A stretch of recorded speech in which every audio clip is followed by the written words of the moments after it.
children who will tell us how do they reach to their school in spite of difficulties.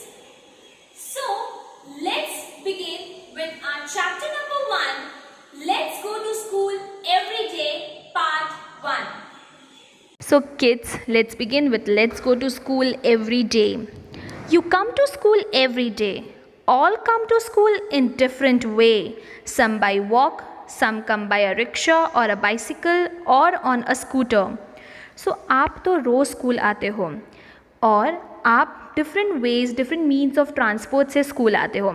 कुछ लोग अगर school नज़दीक है तो चल कर आते हैं, या तो स्कूल दूर है तो रिक्शा, बाइसिकल या स्कूटर पे आते हैं. Likewise, all have to come to school in their own ways. But it is not the same at every place. At many places, going to school is very challenging. Likewise, सब school अपने veg और अपने different means of transport से आते हैं, पर ये हर जगह पर सेम नहीं होता. कई जगहों पर बच्चों को स्कूल जाने के लिए बहुत डिफ़िकल्टीज़ फेस करनी पड़ती है, बहुत चैलेंजेस आते हैं. So let's meet some children and know how they reach to school. चलो मिलते हैं उन बच्चों से और जानते हैं कि वो अपने स्कूल किस तरह से पहुंचते हैं. Look at this picture. We live in Ahmedabad city. School is very far from home, so we cannot easily go to school. We use auto rickshaw to attend the school. अब ये बच्चे बोल रहे हैं कि हम अहमदाबाद सिटी में रहते हैं और हमारे घर से स्कूल बहुत दूरी पर है और इतना इजी नहीं है, इतना आसान नहीं है कि हम स्कूल पहुंच सके, इसीलिए हम ऑटो रिक्शा में स्कूल जाते हैं. अब बच्चों आप बताओ, how do you go to school? आप स्कूल कैसे जाते हो? Do you go to school by walking, in an auto rickshaw, in a school van or on bicycle or bike? आप जैसे भी जाते हो वहाँ आपको यहाँ पे लिखना है. ओके यहाँ पे मैंने एग्जाम्पल के लिए यहाँ लिखा है I go to school by walking. Next is cement bridge. Now what is a cement bridge? Before going to cement bridge, let us see what is the meaning of bridge. A bridge is built on a river to construct a road over it. Bridges हम बनाते हैं river के ऊपर, construct करते हैं वो bridges ताकि एक रोड बन जाए और लोग वहाँ से पास ऑन कर सके, चाहे फिर लोग हो, व्हीकल्स हो, एनिमल्स हो, वहाँ से पास ऑन कर सकते हैं. Now let's look about cement bridge. We are living on either side of the river. Bridge is built over the river. We go to school by crossing this bridge. तो यहाँ के जो बच्चे वो बोल रहे हैं कि हम लोग के यहाँ पे रिवर को क्रॉस करना पड़ता है और इसके लिए ब्रिज बनाया गया है रिवर के ऊपर और हम स्कूल यही ब्रिज को क्रॉस करके जाते हैं. और ये जो ब्रिज बना है वो कौन सी चीज़ों से बना है? This bridge is made of cement, bricks and iron rods. So these materials are used to make a cement bridge. Okay, and bridge has stairs too. Is there a bridge near your village or city? Get more information about the bridge. क्या आपके village या city में भी near by कहीं bridge है? अगर है तो उसके बारे में इंफॉर्मेशन निकालिए. So what kind of information आप निकालोगे? तो पहला तो आपको ये बताना है कि वेयर इज़ द ब्रिज. क्या वो रिवर के ऊपर है, रोड के ऊपर है, या टू माउंटेन्स के बीच में, या फिर किधर और?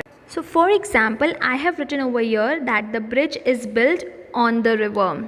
Okay, then next question is who uses the bridge? People, animals or vehicles? ये bridge कौन कौन use करता है? People, animals और vehicles कौन use करते हैं?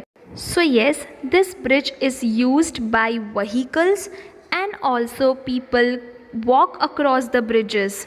Okay, so this is used by people and vehicles. Next is what are the materials used to construct the bridge? Make a list of them. कौन से materials यूज़ किए गए हैं ये ब्रिज को कंस्ट्रक्ट करने में? सो ये ब्रिज को कंस्ट्रक्ट करने में सीमेंट है, ब्रिक्स है, आयरन रॉड्स है, वुड है, ये सारी चीज़ों का इस्तेमाल किया गया है. ये सारी मटेरियल्स यूज़ किए गए हैं to construct the bridge. Then next is draw a picture of the bridge in your notebook. Do not forget to draw the train, vehicles, animals or people who cross the bridge.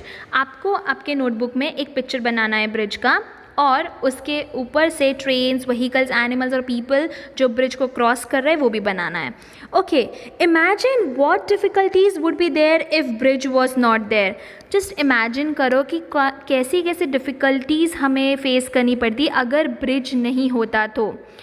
अगर bridge नहीं होता तो बहुत लोगों को बहुत सारी difficulties face करनी पड़ती. सबसे बड़ी डिफ़िकल्टी तो ये थी कि हम रिवर के उस पार कैसे जाएंगे. How do we cross the river. Then हमें बोट यूज़ करना पड़ता. देन बहुत सारा टाइम ले लेता. रेनी सीजन के टाइम पे तो फ्लड हो जाता है, तो it is very difficult to cross it, right.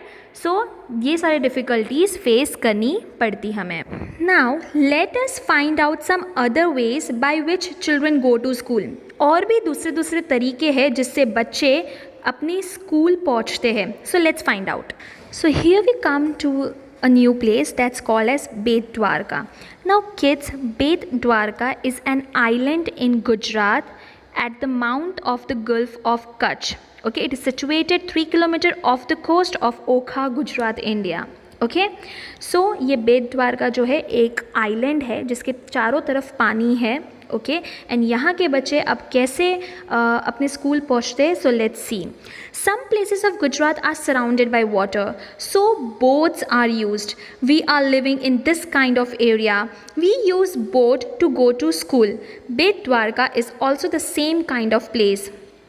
Now जैसे मैंने कहा, बेट द्वारका जो है वो गुजरात में आया है और एक आइलैंड है जो पानी से सराउंडेड है.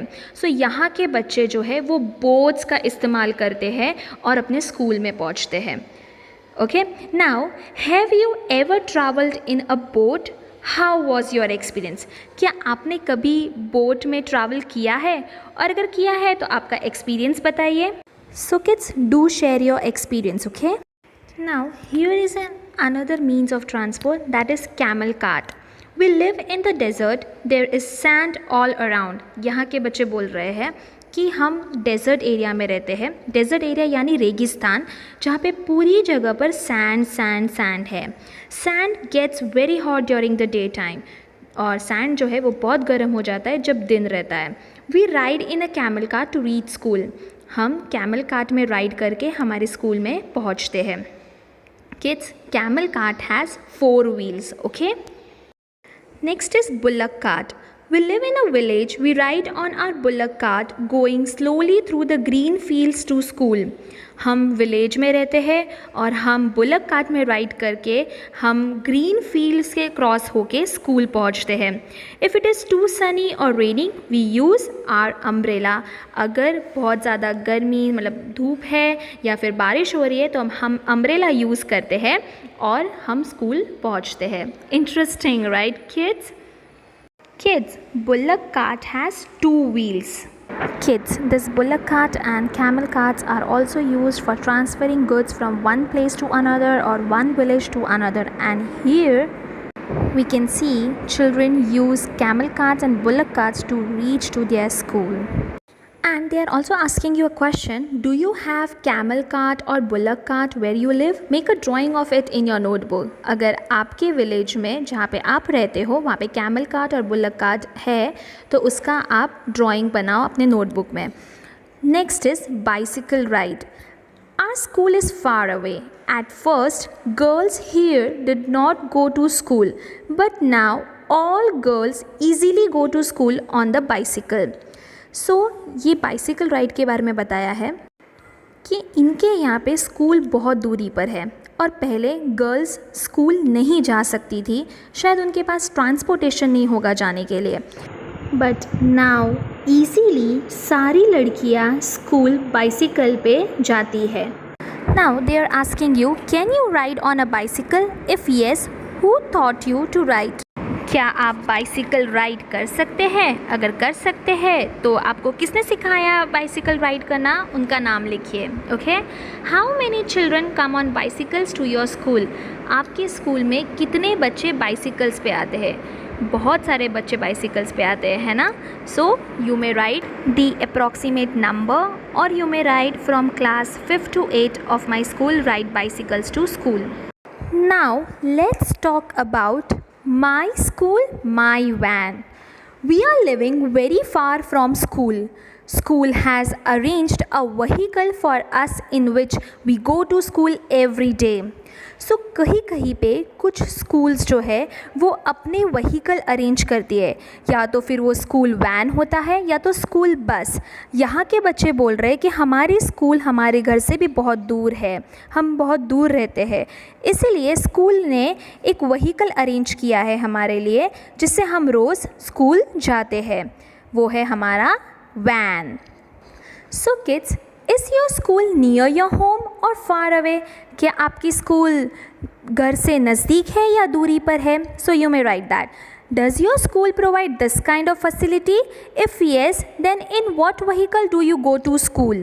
क्या आपकी स्कूल ये फैसिलिटी प्रोवाइड करती है? अगर हाँ, तो वो व्हीकल का नाम लिखो. So kids, here we end our part 1. I hope you have enjoyed learning this chapter. We'll continue with part 2 next week. Till time, bye. Take care. Have a wonderful day.